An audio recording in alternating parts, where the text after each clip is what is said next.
Welcome back, Fungi-philes. Today, we take a look at our first harvest from our unmodified silicone Ziploc bags.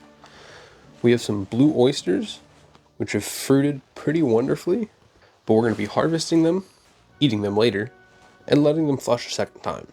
So far though, I'm really happy with this technique, and we'll take a look at some of the silicone bags that are colonizing right now. I'm also going to take one of these fruits for a spore print, as I'm looking to collect some longer term genetics from all of these species that I currently have. And just a quick note, we'll also be expanding some liquid culture. Let's get to it. And I think I'm just going to pull that out. I don't really know the best way to initiate pinning again. I'm pretty sure that oysters will just regrow through that same, but we'll see if we can get another flush out of this. I'm going to put it back to the fruiting chamber. Now, let's go ahead and make a spore print. I'm just going to take the cap off of one of these, and we're going to place a gill down with a cup over top. We can check on that tomorrow. And we're going to go ahead and weigh our flush, coming in at 78.4 grams. Yeah, coming out at 78.4 grams. Not too bad for a first flush. I think I could have used more substrate and maybe a little bit more fresh air. I think maybe the fruiting conditions were not ideal, but hey, they turned out really beautiful. So I'm excited to eat them up. I'll throw some pictures on the screen, but this guy actually decided to pop off the filter patch and just do their own thing. So I just decided to send them like this. That's literally only grain in here, but it's just another jar of that blue oyster. I'll also show some footage of the enokis that are in there right now. But they're fruiting wonderfully so far. And there we have our first flush of blue oysters with our silicone Ziploc tech. Well, I just realized that up to this point I've recorded with no audio, but making rice and crisping up these oysters. As I was saying, let's take a peek at the progress as they were growing.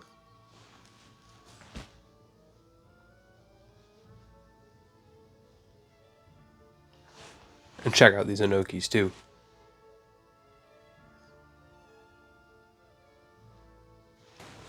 And let's take a peek at our silicone bag that we inoculated on the 15th. It's about halfway colonized, I'd say so far. I'm not going to break or shake or anything, I'm just going to let this run its course. But no signs of contamination, and it's growing out really well. I have 3 other bags running right now, so hopefully by the time that I've fruited them all, I'll have a pretty good understanding of the pros and cons of these bags and what we can do to improve them. With the Ziploc tech bags, I'm thinking about filling them to the brim to use for species that are shelf fungi or polypores that are going to fruit from their side and do better with a long opening for fresh air exchange as opposed to a little hole. So far, however, these silicone bags are working really good and makes me happy that I'm at least able to get some sort of a harvest without having any plastic waste. Tonight, I'll be cooking these up, and hopefully within the next few weeks, we'll have fruited mushrooms in the kneading bags with some good results. Let's get to expanding. I'm gonna go ahead and wipe down all these injection ports.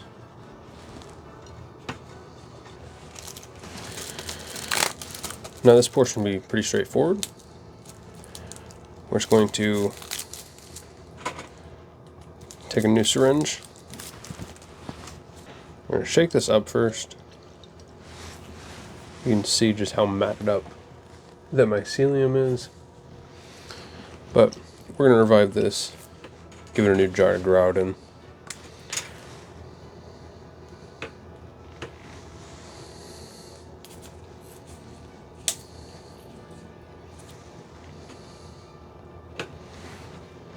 Beautiful.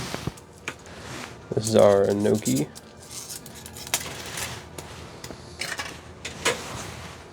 We'll go ahead and inject just a few cc's into there. Sterilize that syringe. And label these guys right away. Perfect. We have our nice liquid culture jars with a stir bar in there as well. And we can go ahead and just repeat this for all 5 of these. I have a few more that I'm doing as well. I'm just waiting for those liquid cultures to cool down from the pressure cooker. Got some nice pearl oyster right here. Same thing, they're just all really matted up.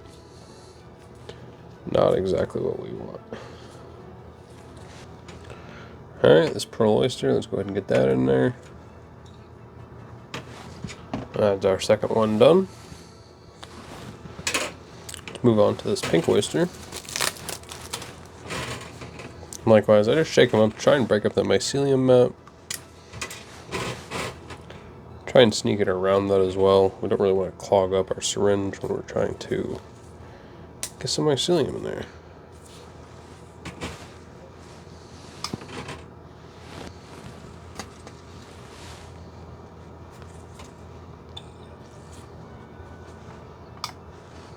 Pink oyster completed. Now let's get our final 2 for this session, our lion's mane and our chestnut. We'll do this lion's mane first.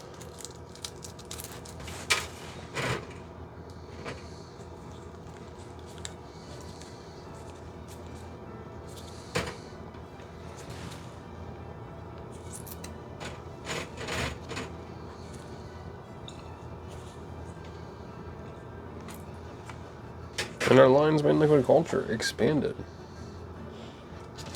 Now for this chestnut, I don't have a jar quite ready. They're all still cooling down yet, so I am just going to grab it up into a syringe real quick, because I already have the stuff out.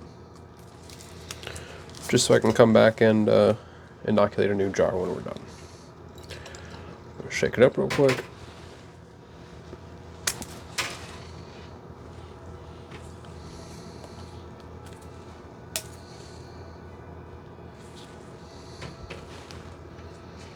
And grab a nice bunch of that mycelium. There we have. We're going to keep all these syringes. I have a buddy that I might give them all away as gifts to, who is just getting into growing it as well. But we will see what happens there. All of these, though, are ready to go into the inoculation chamber. Now let's go ahead and bring out one of those silicone bags. I want to inoculate it with some ready-to-go grain. We'll take a look at the oysters that I already put into fruiting in those bags. Now, this bag right here is uninoculated, but is actually one of the ones that I cut the hole a little bit too big, so I couldn't fit those grommets in. It's just hardwood substrate in here. What I'm actually going to do is take one of my colonized grain jars and go ahead and mix that into here and see how that works, just as if this was a pre-sterilized grain bag. We'll go ahead and pick out one of the more over-colonized jars to go ahead and spawn out to this. Alright, I went ahead and picked out this pink oyster. I went ahead and picked out this jar. It's labeled as Mycology, but this is most certainly pink oyster. But yeah, let's go ahead and spawn on this pink oyster on grain to this unsupplemented hardwood substrate bag. To begin by breaking up the grain jar. Let's go ahead and break it up and get it in. This is all been sterilized with ISO. Now with everything dried off, let's go ahead and start to break up this jar. Now with it fairly thoroughly broken up, we're going to take this collar off of the substrate. We may just be able to loosen this. See if it'll fit. It does look like we'll have to take it all the way off, unfortunately. Just pop that collar all the way off.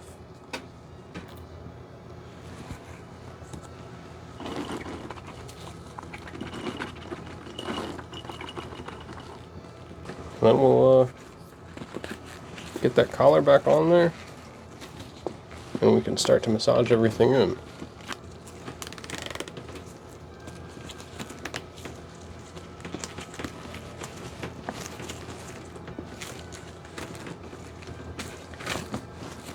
There we go. I'm just going to gently massage this bag in. Again, this right here is just micropore tape that is just on the outside of the silicone bag. There's no grommet or anything in this one, but we're just trying to manipulate those inoculated grains around in the substrate bag. It doesn't really have to be perfect, but the more inoculation points that we have inside there, the faster we should see this thing colonize. I had some trouble with this tape sticking on before it was pressure cooked, but after it was ran through the pressure cooker, it's actually been sticking on pretty well. Figured that's a little bit less wasteful than using those nice injection ports on these guys.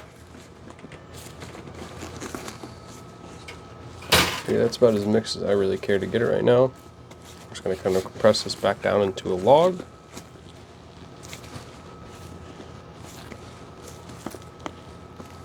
And now it can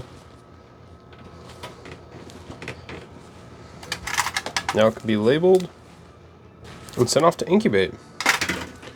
Let's go take a peek at that other oyster that I have in the fruiting chamber now. Now I don't really want to move anything around too much, but this golden oyster, I just put the fruiting in the last video.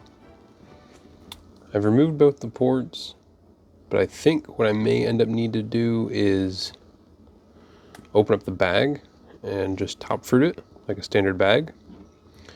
I think the issue is that these grommets were too far up, but I'm going to wait and see. They still may fruit out of them. So far, nothing yet, though. And there we have it. We have all of those liquid cultures expanded. We did some work on the silicone bags. I'm waiting for a little bit of progress on them for a bigger video. However, so far I'm really liking them. I've got a few more that I'm running right now just to get a better feel for them. With that being said, though, it does wrap up today's video. Thank you very much for joining, and we'll see you in the next one.